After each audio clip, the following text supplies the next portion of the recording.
Mr President, Commissioner and colleagues, as any sensible person, I was shocked and appalled by the cowardice terror attack on tourists in Tunisia, and my sympathy goes to the victims and their families and loved ones. It reminds us that domestic and foreign policy cannot always be decoupled and that we live in a mutually dependent world.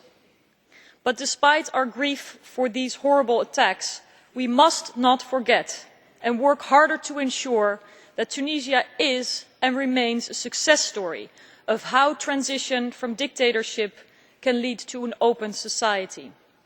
Tunisians who took to the street 5 years ago asking for a more just and democratic society voiced essential values as their aspirations. Now transition is never easy, but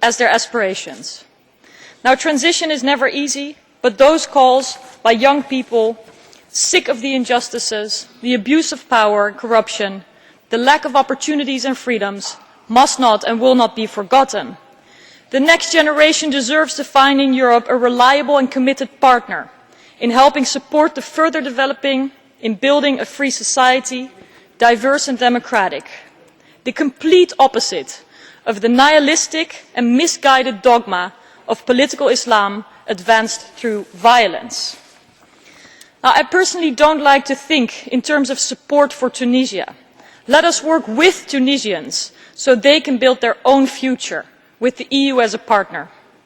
And the announcements of negotiations on a trade agreement should fit in that picture and help create a more free society with opportunities for all Tunisians.